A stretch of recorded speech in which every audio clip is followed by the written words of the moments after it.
എടെ കുറച്ച് ദിവസമായിട്ട് ശിവയ്ക്കുണ്ടല്ലോ ജിമ്മിൽ പോണോന്ന് പറഞ്ഞിരുന്ന് ബഹളമാണ്. അങ്ങനെ അതെ ഞങ്ങള് ജിമ്മിൽ എത്തിയിട്ടുണ്ട്. വാമപ്പനെ നിന്നിട്ടോ ശിവയ്ക്ക് അത് തീരെ അങ്ങോട്ട് പിടിക്കുന്നില്ല. മിനിമം ഈ ഒരു ഐറ്റം എങ്കിലും എനിക്ക് വേണോന്നും പറഞ്ഞാണ് ബഹളം. അവസാനം കൊണ്ടുവന്ന് ഞങ്ങള് ട്രെഡ്മില്ലിൽ കയറ്റി. ഇത് വല്ലാണ്ട് അങ്ങ് സിമ്പിളായി പോയെന്നും പറഞ്ഞ് ഓടിച്ചെന്ന് സൈക്ലിങ്ങിന് കയറിയതാ. അത് ഇഷ്ടപ്പെട്ടു കേട്ടോ. അത് സ്പീഡ് കൂട്ടി കൂട്ടി അവസാനം അതിൽ നിന്ന് ഇറങ്ങാൻ വയ്യാത്ത സ്ഥിതിയായി ഒരുവിധം തപ്പിപ്പിടിച്ച് താഴെ ഇറങ്ങിയിട്ട് ഓടി ചെല്ലുന്നതോ വെയിറ്റ് ലിഫ്റ്റിങ്ങിന്. ഇവനെ കൊണ്ടെങ്ങാനും വല്ലതും നടക്കുവോ? അവസാനം 2 കോഴിമുട്ടയെങ്കിലും കുടിക്കേണ്ടി വരുമെന്നും പറഞ്ഞിട്ട് വീണ്ടും ട്രൈ ചെയ്യാൻ നോക്കുവാണ്. ഇത് കണ്ടപ്പോഴത്തേന് അച്ചായിക്ക് പേടിയായിട്ട് ഓടി ചെന്ന് മോനെ നടുവെങ്ങാനും വെട്ടും, നമുക്ക് ചെറിയ ഐറ്റത്തിലെങ്ങാനും കയറാന്ന് പറഞ്ഞിട്ട് അവൻ വിട്ടുകൊടുക്കുന്ന ലക്ഷണമില്ല.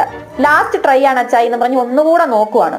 ഒരു രക്ഷയില്ല. എന്നാ പിന്നെ അച്ചായി എങ്കിലും ഇതൊന്ന് എടുക്കെന്നും പറഞ്ഞ് അച്ചായിയെ കൊണ്ടുവനത് പൊക്കിച്ചു. അച്ചായി എന്തോ വലിയ പരാക്രമം ചെയ്ത പോലൊക്കെ എടുത്തിട്ട് താത്തു വെച്ച് അടുത്ത ഐറ്റത്തിൽ പോയി കയറിയിട്ട് മുകേഷ് ഏട്ടൻ വിചാരിച്ചിട്ട് പോലും അതൊന്നും അനങ്ങുന്നില്ല.